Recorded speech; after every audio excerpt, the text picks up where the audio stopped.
19 বছর আমরা ক্ষমতার বাইরে পেলাম। এই 19 বছরে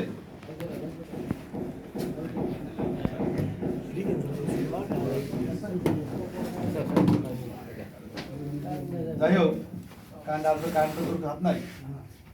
এখন আমাদের আজকে আসলে আপনারা জানেন, অবগত আছেন, আজকে অনেকে ফেসবুক চালান, টিভি দেখেন। এই 19 বছর আমরা পেলাম বাংলাদেশের ভোট থেকে, যেটা আমরা বঞ্চিত।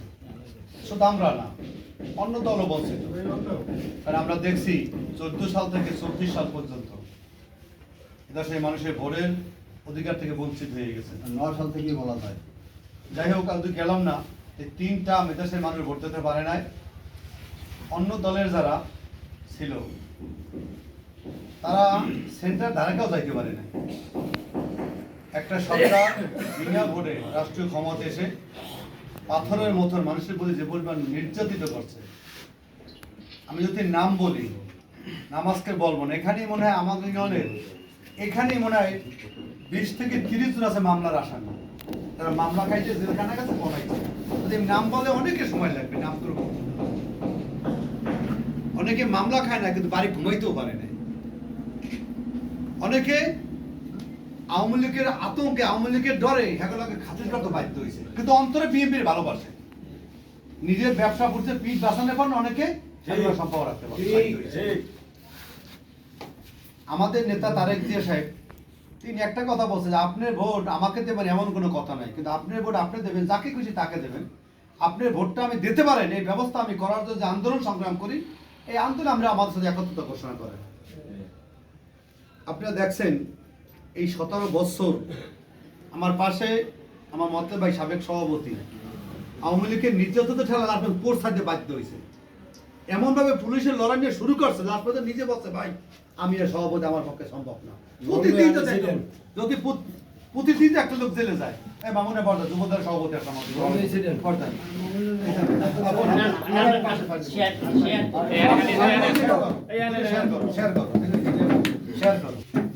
আমরা মূলত যে আমরা এই স্বৈরাচার শাসকের নির্যাতন আমরা অনেকেই কম বেশি পৃথিবী তার কুফল আমরা দেখছি। নতুন করে বলে সময় নষ্ট করেন আপনি। কিন্তু আমাদের আজকের এই অনুষ্ঠানটা হইল যে আপনি অবগত আছেন, আমাদের ইউনিয়নে 5টা সেন্টার, তালুকধরহাট, মৌলভীবাজার, দুর্গাপুর, খন্তাকারী, রায়পুরা সেন্টার। এই 5টা সেন্টার হইল আমাদের ইউনিয়নে জাতীয় নির্বাচনে। আর সংসদ নির্বাচনে ইউনিয়ন পর্যায়ে 9 ওয়ার্ডে। এখন এই যে অলরেডি আমরা দুর্গাপুরে আমাদের এক বৈদিকীর পোল থেকে ভোট দিতে দুর্গাপুরে, সেখানে অলরেডি 2টা অফিস হয়েছে, মসজিদবাড়ি একটা, দুর্গাপুর বাস স্ট্যান্ডে একটা। কিন্তু ওখানে কোনো একটা ওয়ার্ডে একটা সাবেক, ওখানে 3000 উপর ভোট আছে। ওই ওয়ার্ডে ওই মানে সাবেক 9 নম্বর, মানে সাবেক 3 নম্বর ওই যে দুর্গাপুরটা বৈদিকীর থেকে একেবারে দুর্গাপুর, মানে 4000 4.5 ওই সেন্টারে মনে ভোট আছে সব লইয়া। আমাদের সেন্টারটা হইলে চরপাতুনিয়া, রায়পুরা, নৈমিত্র, এইটার লোক ভোটতে যাইবে রায়পুরা সেন্টার, রূপরেখা দেবে। এবং দেখলাম ইতিভিতরেই অনেকেই এই নির্বাচনের বিরুদ্ধে কথা বলে। একদিকে নির্বাচনের বিরুদ্ধে কথা বলে, একদিকে মাঠে তারা ভোট চায়। আমি যারা আজকে বিএনপি যাদের জন্য 17 বছর ক্ষমতার বাইরে রয়েছে, তার একমাত্র ছিল যদি বিএনপি জামাত ইসলামের সাথে বিএনপি জামাত যদি ঐক্য না থাকতে, আওয়ামী লীগ বারবার বলছে, একবার সবাই বক্তব্য দেবে, বলছে যে আমি জামাত ছাড়েন। বিএনপি শেখ হাসিনা বারবার বলছে জামাত ছাড়েন, আমাদের সাথে বসেন। খালেদা জিয়া এমন এক ব্যক্তি নীতিতে কারোর সাথে আপোষ করে নাই। 15 বছর আওয়ামী লীগের যদি একটি কথায় রাজি হইতো, তাহলে তিনি বিনা চিকিৎসায় আজকে মৃত্যু সাজা আসা লাগতো না। ঠিক, যদি শেখ হাসিনাকে শস্য পরিমাণ আপোষ করতো, শস্য পরিমাণও আপোষ করতো। এমন একজন নেত্রী বাংলাদেশের যে নীতিতে কারোর সাথে আপোষ করে নাই। পুরা জেলখানা রয়েছে, জেলখানা ঢুকে থেকে মৃত্যুর সাথে লড়ছে।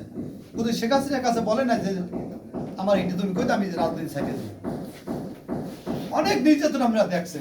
একটা দেশের প্রধানমন্ত্রী, সাবেক 3 বারের প্রধানমন্ত্রী, একজন সেনাবাহিনীর স্ত্রী, একজন প্রেসিডেন্টের স্ত্রী, একজন মুক্তিযোদ্ধার স্ত্রী, একজন মহিলা আর একজন মহিলার মধ্যে মানুষের সহানুভূতি আছে। শেখ হাসিনা এত বড় হিংস্র মহিলা পৃথিবীর ইতিহাসে কয়জন আছে আমার জানা নাই। কারণ